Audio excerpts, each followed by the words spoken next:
What if your biggest rival had your last name? From backyard brawls to national championships, these siblings didn't just play together. They made history together. Some were teammates, others were sworn rivals. But all of them had one thing in common. They turned family into fuel. In this video, we're diving into the most iconic sibling duos college sports has ever seen. From Olympic gold to TikTok empires, this isn't just about stats. It's about loyalty, legacy, and the fire only a sibling can light. Stick around because by the end, you'll never look at family competition the same way again. Carl and Carol Lewis, the first family of flight. Before Carl Lewis became the face of American sprinting, there was a family behind the speed.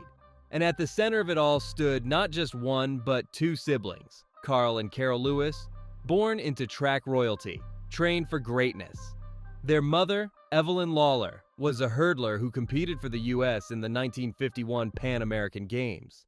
Their father, Bill, ran a local athletic club in New Jersey. Together, they didn't raise kids, they raised champions. Carl exploded onto the scene at the University of Houston in the late 1970s. By 1981, he was already being compared to Jesse Owens. NCAA titles followed. So did world records. Carl wasn't just fast, he flew. His long jump dominance spanned decades. But lesser known is that his sister Carol was just as fierce. She competed at the University of Houston too, becoming a three-time NCAA All-American and representing the U.S. at multiple world championships. Carol didn't ride her brother's fame, she carved her own. What made their story unique wasn't just medals, it was synergy. Carl once said that watching Carol run kept him sharp, and Carol, in interviews, spoke about the pressure and pride of sharing a name with someone destined for Olympic immortality. Together, the Lewis siblings weren't just athletes, they were a statement, a family unit that showed the power of shared purpose, sibling support, and generational excellence. While Carl would go on to win 9 Olympic golds, Carol's contributions remain woven into the early dominance of women's collegiate track, a legacy often overshadowed, but never forgotten. But what happens when the sibling rivalry moves from the track to the basketball court, and one sister dominates so hard, she overshadows her future Hall of Fame brother? Cheryl and Reggie Miller. Before Reggie Miller became the NBA's cold-blooded closer, draining threes in Madison Square Garden, he was just Cheryl's little brother. And if you grew up in Riverside, California during the 80s, you knew exactly who ran the court. Spoiler, it wasn't Reggie. Cheryl Miller was, without exaggeration, that girl. At USC, she wasn't just dominant, she was a force of nature. 2 national championships, over 3,000 career points, a 112-20 team record. Her play style blended brute athleticism with surgical precision. Some say she could have made the NBA if the timing was right. Others still insist she would have torched half the league. Meanwhile, Reggie, skinny, awkward, overlooked, and endlessly motivated. Growing up, he'd get cooked in the driveway by his older sister, only to come back the next day asking for more. That rivalry, it built him. By the time Reggie reached Indiana University, he'd forged a fire of his own. Today, Cheryl is a Hall of Famer and one of the most important voices in women's basketball history. Reggie's name is forever etched in NBA playoff lore, but rewind the tape far enough and it all started in a California driveway. 1 hoop, 2 legends, and a million battles no crowd ever saw. Now imagine not just one sibling duo, but entire families of brothers all playing D1 basketball at the same time. Who raised these basketball machines? The Zeller and Plumlee brothers.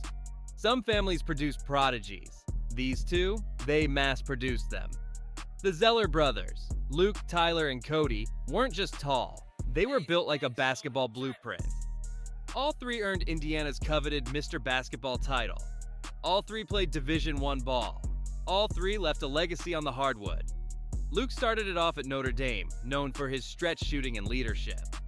Tyler followed, starring at North Carolina, where he helped the Tar Heels win a national title in 2009.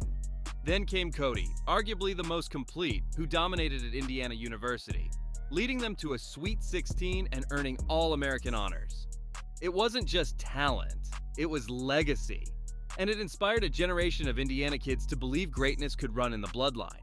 Then, there's the Plumlee trio, Miles, Mason, and Marshall, all recruited by Duke, all coached by Coach K, all 6'10 inches or taller, and all critical to the Blue Devils' decade-long dominance. Miles brought muscle, Mason added finesse and rebounding prowess.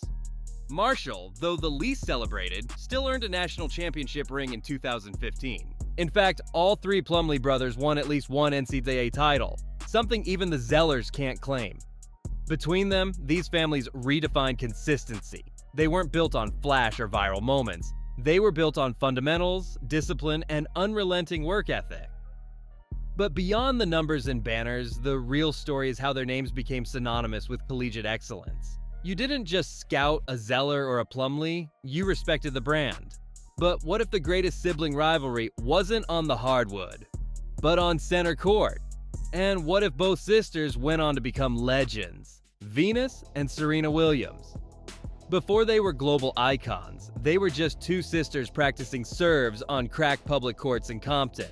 No country club, no legacy advantage, just raw talent, a relentless father, and an unbreakable bond. Venus and Serena Williams didn't just dominate women's tennis, they rewrote its entire script. Venus arrived first, all grace and power, becoming the first black woman to reach world number 1 in the Open era. But Serena followed and surpassed even the loftiest expectations. Together, they've racked up over 30 Grand Slam singles titles, 14 doubles titles, and 4 Olympic gold medals, often winning them as a team. Their college roots? Not traditional. Serena took courses at UMass, Venus at Indiana University East. But their impact on college tennis? Undeniable. Thousands of black girls picked up rackets because of them, and countless NCAA athletes cite them as the reason they believed they could belong. Their sibling dynamic fueled their greatness. On court, they were fierce rivals. Off court, they were each other's greatest ally.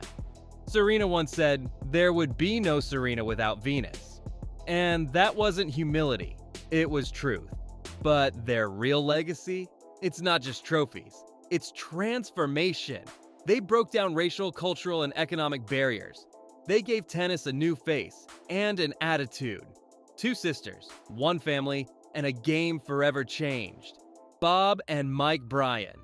While Venus and Serena dominated singles, another sibling duo took a different path, rewriting what it meant to be a team in tennis. Bob and Mike Bryan, identical twins from California, didn't chase solo stardom. They built their legacy side by side, in sync and in step. From Stanford University, where they won the NCAA doubles title in 1998, to the biggest stages in tennis, the Bryans were nearly unbeatable. They weren't flashy, they weren't controversial, but they were relentless. With 16 Grand Slam titles, 119 ATP doubles championships, and 438 weeks ranked as world number 1. They are, without argument, the most successful doubles team in tennis history. What set them apart wasn't just their chemistry, it was their identity. Their chest bump celebration, their mirrored moves, their unspoken rhythm, it made doubles exciting again.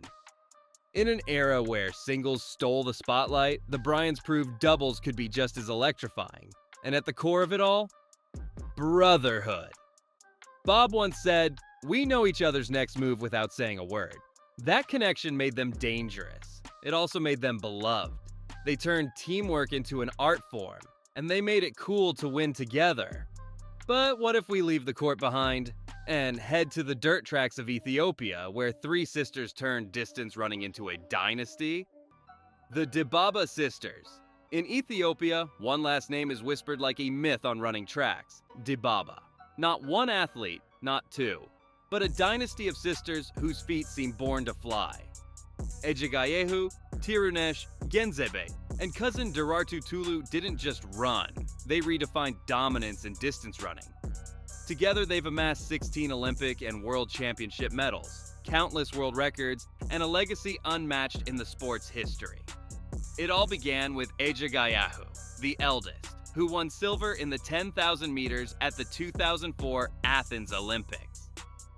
Then came Tirunesh, the baby-faced destroyer, who became the youngest female world champion in 2003 and the first woman to win gold in both the 5,000 and 10,000 meters at the same Olympics. But it was Genzabe, the youngest, who brought the family to the middle distance stage.